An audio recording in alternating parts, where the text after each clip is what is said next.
The 5700 XT is one flawed beast of a card. It has a ton of power underneath the hood, but the drivers make it almost unusable in its current state.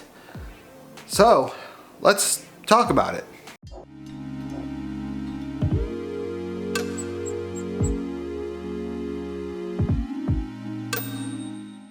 Personally, I was looking forward to this GPU.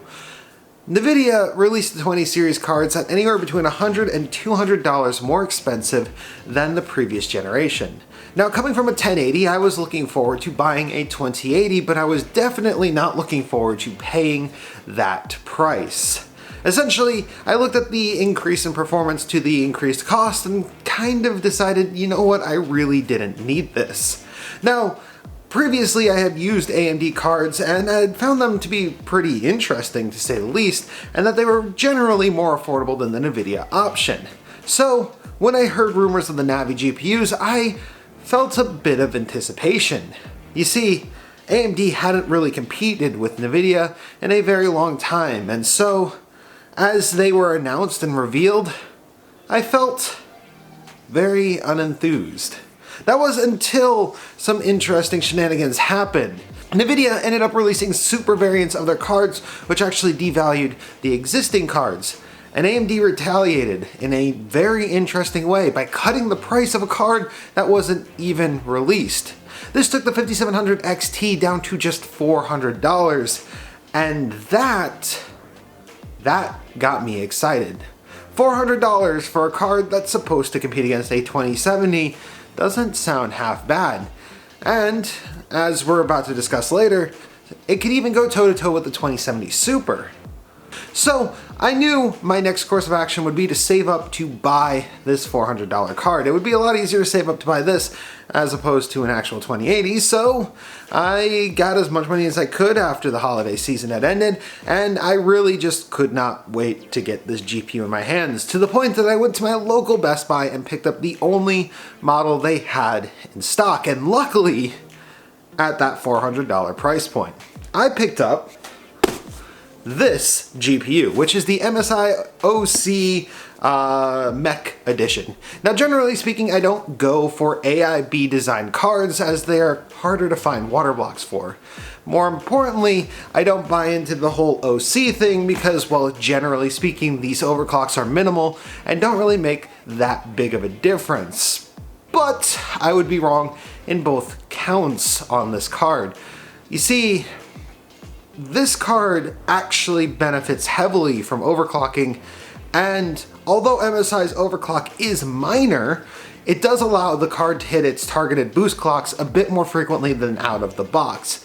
This actually created a performance delta that is very much measurable between this cooler, the liquid cooler that we ended up putting on the card, and the original coolers that the cards shipped with.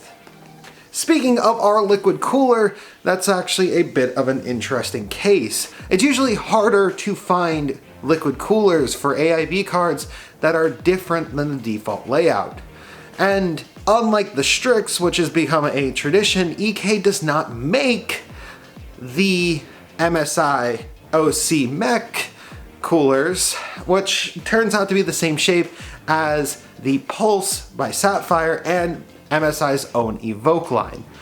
Luckily, a company named Alphacool, which is also pretty high up there in the water cooling world, does make a water block for it because of an interesting program that they run. You see, if a GPU does not have a water block, you can send your GPU in and they will create it. Then they will presumably sell the water block. Now, these are a pretty low volume part, as the box that this came in very much does not look like the water block that it actually is, and getting a hold of this water block was a story all of its own. You see, unlike EK, where I can order directly and I just have to pay an import fee, I can't exactly import Alphacool parts. They have to be done through a third-party vendor, and because of that, that means I have to go to one of the sellers that had the water block in stock and buy it from them. Now, I cycled through about 3 vendors before finally settling on one of them, and that one was Performance PCs. The big reason I settled on Performance PCs was because they had it in stock, and it wasn't going to take very long to get to me. In fact, I didn't know this up until recently, but Performance PCs is actually only a couple cities over. I probably could have gotten an Uber and paid about the same as I did in shipping in order to receive that Waterblock same day. So overall, I was actually pretty happy with Performance PCs and how quickly they got things, and everything came, you know, as it should. Speaking of as it should, this GPU wasn't that hard to mod. You see, this card actually comes apart in exactly 4 screws. Take that, Nvidia. 4 screws is all you need to take this hunky cooler off of the card. It is quite literally these 4 right here, and then an additional 2 for an extra VRM heatsink, which means you can actually assemble this card in the same 4 screws, but for extra stability, you can take the back plate off and then use the through screws to actually stabilize the card a little bit more, which we did do.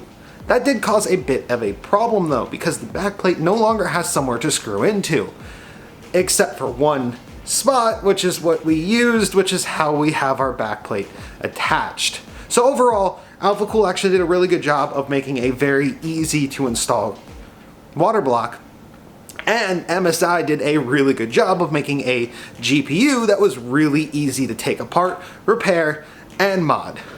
Now let's kind of talk about the Waterblock a little bit more.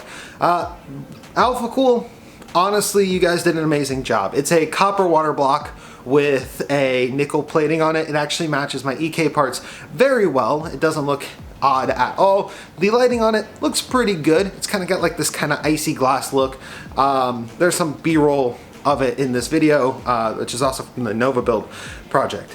Overall, looks great. It fits perfectly with my EK fittings, and honestly, just solid piece of work all around. But generally speaking, you don't really look into graphics card reviews to find out how easy they are to mod. So let's actually start talking about performance and our test system that we used to test it. Now, we tested on my personal best system, which is a Ryzen 2700X with 32 gigabytes of RAM and a 1000-watt power supply. This should alleviate most bottlenecks that the GPU could possibly run into. And while testing, we did find that the CPU ran at about 60% utilization at max, and the GPU did kind of hit that 98 to 99% utilization. This means that the GPU was not waiting for the CPU to actually deliver frames, and it means that we should have not have had a CPU bottleneck on the system. The power supply is an interesting case though, because when overclocking, this GPU can actually suck up quite a bit of power. Currently speaking, I actually had to revert some of my overclocks on the system total, as it's this system right here, as overclocking the CPU and the GPU brought me up to almost 800 watts, which a 1000-watt power supply, there's still some headroom, but that is definitely not the most efficient way to run things, and I don't need to run my CPU overclocks all the time. So GPU stays overclocked, the CPU not necessarily. Overclocking on Navi is a bit different than overclocking on other GPUs. You don't set the dial and the GPU sits there at that speed. You're essentially setting what's known as a target boost clock, and essentially, depending on your cooling, will actually determine how often your GPU can hit that target clock. This actually has a lot of variation in it, because sometimes under perfect conditions you can actually get much longer boost than if you were to have less ideal conditions. This is where this aftermarket OC card actually thrives, because with its aftermarket cooler, it was more than capable of actually maintaining that 1950 boost clock. It says like 1914 on the box, but it can do 1950. It had a slight overclock on it. On liquid though, we went to 2150, which is not insignificant for AMD. Normally AMD cards can't really break that 2000 megahertz clock speed, and this one finally actually did, and it shows how impressive it can be if AMD's cards can actually stabilize at those clock speeds. But without further ado and further teasing, let's start talking about the results. So let's just jump into some games right off the bat. Borderlands 3 is up first, and it actually is an AMD sponsored title. Because of that, it is actually designed to work with the 5700 XT and the Ryzen processors quite well. We tested Borderlands at both 1080 and 1440p with max settings. We ran the benchmarks and gameplay separately because we found that the gameplay and the benchmarks are not vindicative of each other. The benchmarks were actually harder to run than gameplay, and gameplay actually averaged anywhere between 10 to 15 frames per second higher than the benchmark. Now, overclocking the GPU really did not change all that much on the benchmark runs. We actually got a difference of exactly 1 frame per second, which is kind of underwhelming as this was the first game we were testing. That being said, we did go from 67 to 73 frames per second when overclocking in normal gameplay using the same area. Dropping down to 1080p, we were able to break over the 100 frames per second under the overclock, which allows us to actually kind of get into that ideal FPS gaming frame rate. Dropping down the settings, we could easily take it so that it runs at 144 Hz. Frame times did drastically increase as we dropped down to 1080p, and it did overall increase the consistency. There is a bit of a micro-stuttering issue if you start to tax the CPU in this game, most likely because this game actually can utilize all 8 cores for the most part. Up next is an Nvidia sponsored title, Final Fantasy 15. Now this title looks impressive and the frame rate numbers are a little deceptive. We were going from 80 to 97 FPS, which is actually a 21% increase on the frame rate just from overclocking. We only ran this game at 1440p max settings.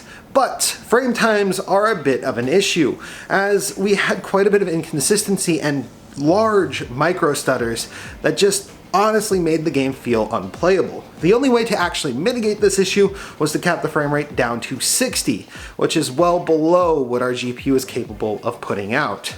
Unfortunately, there are only settings for 60 and 120 frames per second, which makes me wonder if this game is actually poorly optimized for higher frame rates. Up next is a very interesting case. Devil May Cry 5 never dropped below 100 frames per second at 1440p max settings, and the overclock increased our FPS considerably. We were essentially getting excellent performance out of the box for this game, and honestly, I can't recommend it enough for this GPU. That being said, our frame times did become more consistent with our overclock, and it did improve the overall consistency of the gameplay. Monster Hunter World is up next, and this one's a fairly interesting game as it has both Nvidia and AMD specific settings. This means that the game was actually optimized properly for both AMD and Nvidia cards. And because it has settings for both of them, it actually means that one does not take precedent over the other. This one was fairly interesting as we were able to go from 78 frames per second to 96 FPS. And the dips were less severe when we overclocked the GPU. That being said, there is a setting inside the Radeon settings that significantly improves performance, and that is the Radeon boost settings. Turning those on actually give us better gains than even the overclock, as what it does is it allows the game to dynamically scale back its resolution in areas that are becoming more taxing. Monster Hunter World actually has a lot of frame rate inconsistency, but the frame times of the game are not horrendous. It scales back rather gradually. Finally, to represent esports, we have Overwatch. Now, Overwatch is a bit weird. In the settings, it appears that there's a locked refresh rate at 75 Hz, but every time we tested it, we got consistently over that, around 80 Hz, or 80 frames per second. And the overclock did increase it to 85 frames per second, which actually makes it odd, as you wouldn't expect to see a frame rate increase by overclocking if it was truly locked.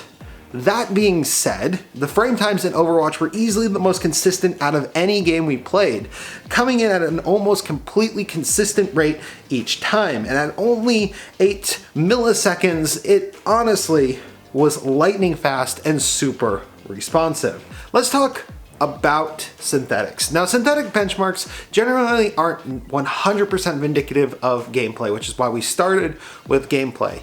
But using 3D Mark, we can actually look at a lot of comparative data, and we can kind of extrapolate extra data based off of the stress test and other interesting factors that might have happened during our testing. Now, we do have quite a bit of interesting data due to our various 3D Mark runs. We did see an increase in our graphics scores simply by overclocking, and our overclock was 100% stable, coming in at 99.8% stability, which actually got us an achievement that I didn't even know existed. So our overclock, it's good. It passed its 3D Mark runs, and it did increase the score quite significantly. We went from a 9,200 to a 9,814. Which that score is funny because that's the average score of the 2070 Super as I checked it. We created a little 2070 Super, but it's really not a $400 GPU taking on a $550 GPU at this point, because unfortunately we did add an extra $100 to our value by adding a Waterblock, meaning our Waterblock plus our GPU actually brings us very close to that $550 that you would be paying for a 2070 Super, and that is before overclocking the 2070 Super, as this is the average score. So you actually might be able to get a bit of performance that you would be leaving on the table using this option.